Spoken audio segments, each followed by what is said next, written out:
What's up, guys? It's Pitbike Mondays. Get up in there.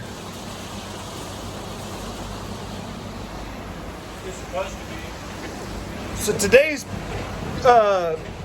Pitbike Carburetor Monday. Woo! Let's see what we got here, boys.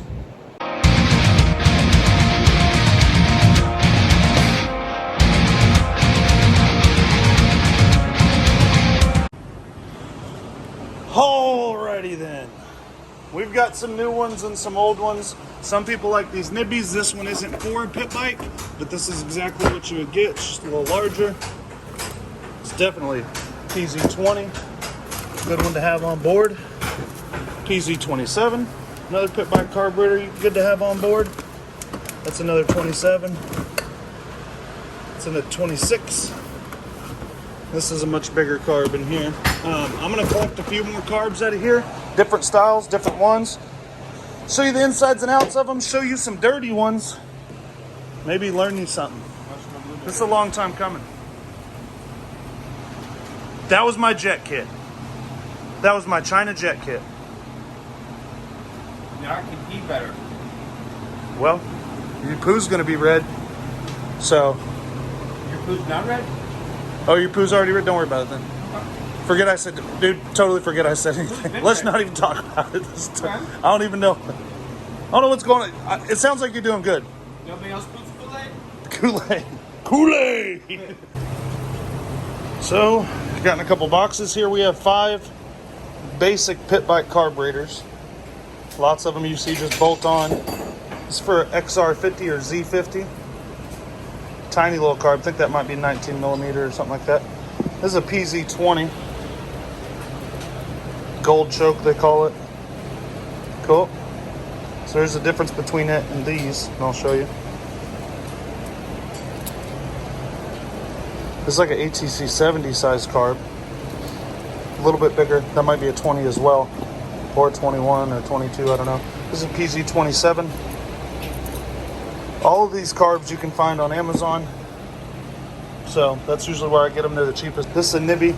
Comes in a nifty little box. And with the right intake, can be used for a pit bike. So a couple differences we got here. There's a choke tab here. This has a lot different type of choke circuit than these. When you choke this machine, think about the word choke. The air comes in through here. When you choke it, it chokes all the air, no oxygen. There's oxygen, but not much. Same thing with this. A little butterfly goes up. This gold lever choke's a little bit different. When you push it up, this little piece of toilet looking stuff comes down. See there? And blocks intake, blocks air, chokes it. Same thing with this one. You flip this lever. Chokes the carb, boys.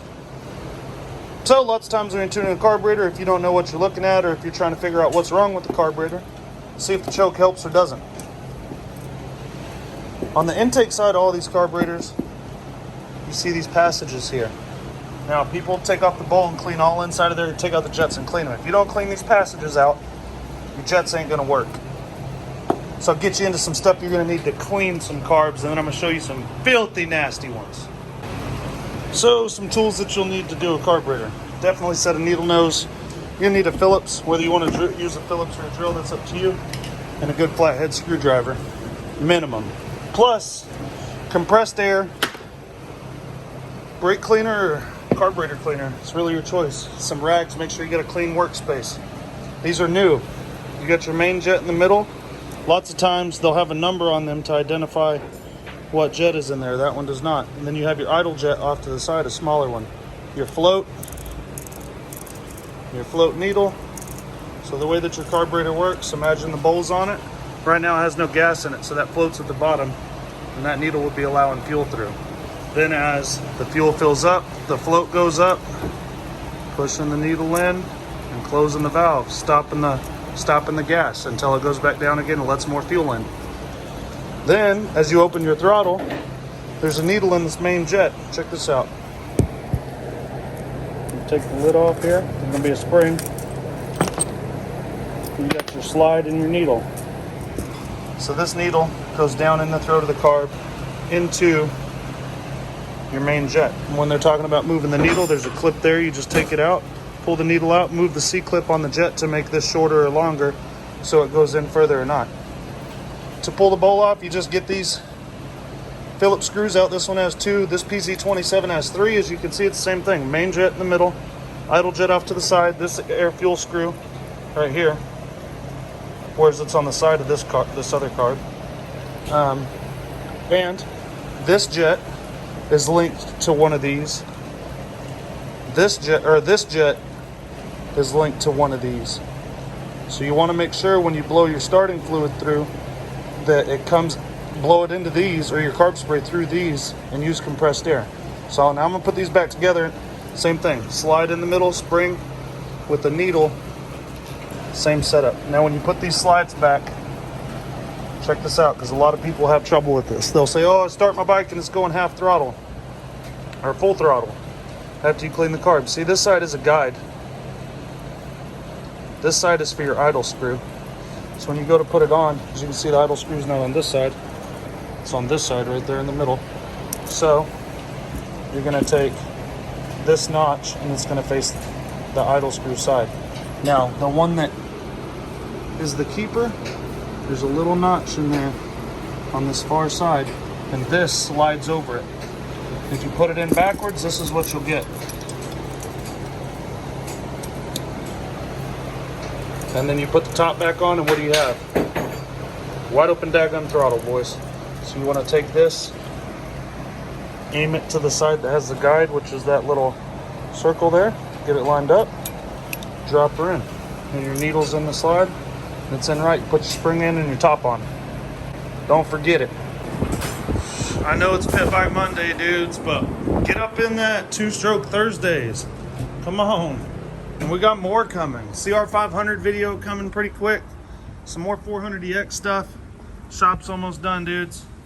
Shop's almost done. So, should get up in there, I guess. We got a YFZ rebuild. We're starting on today, actually. Parts should be here Wednesday. 500 stroker kit. Woo! Everybody can tell me I'm doing it wrong. Who ready for that? You ready for that? 3 dirty old carbs right here. I'm gonna get into it. Actually, you know what? I don't know what they look like on the inside. But we would have cleaned them if it was possible. They're probably pretty heinous.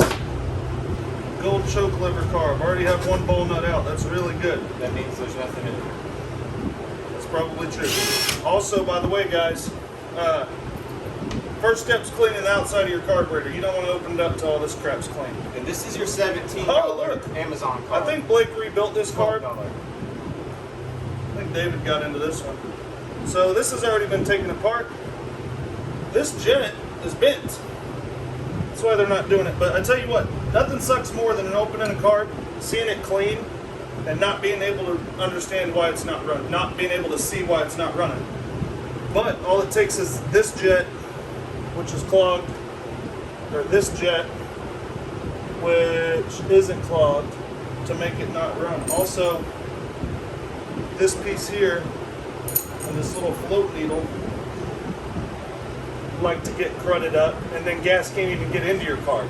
Or if you experience your carb leaking everywhere, that a lot of the time has something to do with it. So at 26, this one feels medium. So take off the ball nuts. Oh, look at it. So, that's tasty. I don't know if it's somebody's, just lunch. You can see some damage. So basically you pull out the float pin, pair of pliers, the float pin out. Not always going to be that easy, boys. You lift the float out with the needle on it. See the needle there? That's what starts letting the fuel in from the very beginning. Take this air filter off, or boot off, so you can see in here, because you're going to have to clean in there. Take this main jet out with a pair of pliers or an 8mm wrench, or a flathead end pliers and a wrench. Unscrews, comes out. A flathead for this idle jet. Vice grips. Or vice grips.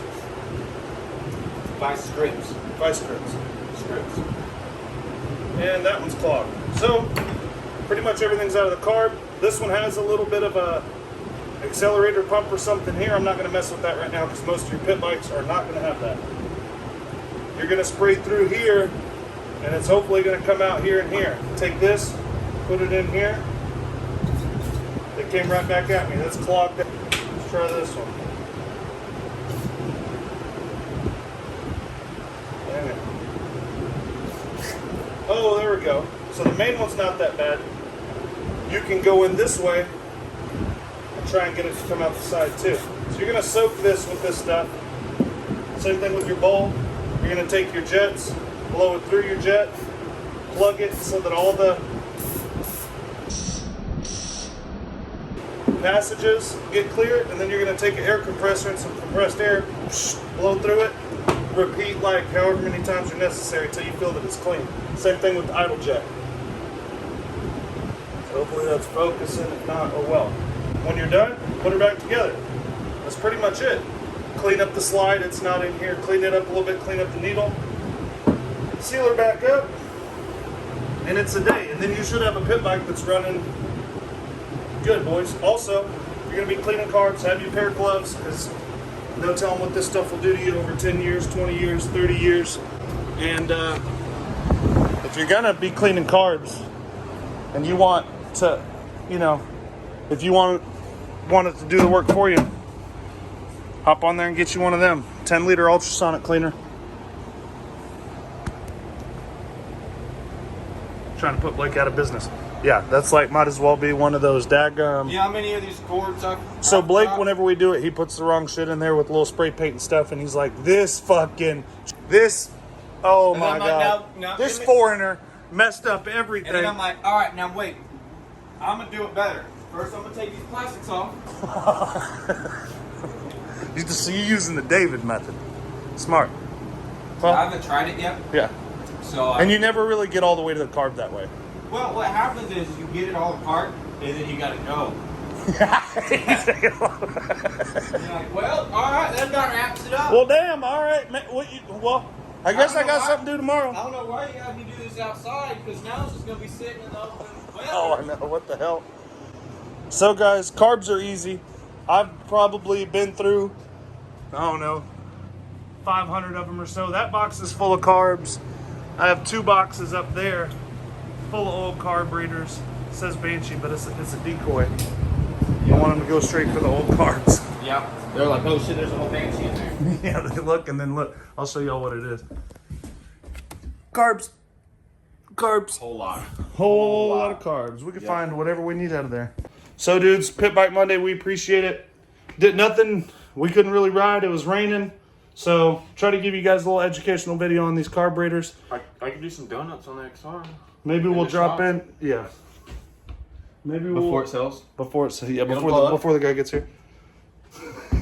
So, man, hop up in there, and we're going to post this YFZ rebuild part 1. Maybe tomorrow or the next day. So, before, it can't go up on 2-stroke Thursday. So, YFZ stroker build's going up too, guys. We appreciate it. Chill. What up, guys? Get up in there. Appreciate you. A couple symptoms of a dirty carburetor. It's leaking. You know what I mean? Your motor won't start. It's loading up. Won't go to full throttle. High idle. Won't idle. You know. Like I said, won't start. Or just popping at decel and just not getting enough fuel all around. Might want to open up that carburetor. And lots of times it could be an air leak, but you know, a dirty carburetor will give you the same symptoms. So get up in there, guys. We appreciate you. Appreciate it, boys. Get up in there. Lots more to come. Some pit bike builds coming for sure. Pit track too. I've got a KX65 I want to do a little something with, and a Typhoon frame, a Typhoon 125, a couple of them. So get up in there, dudes. I appreciate it.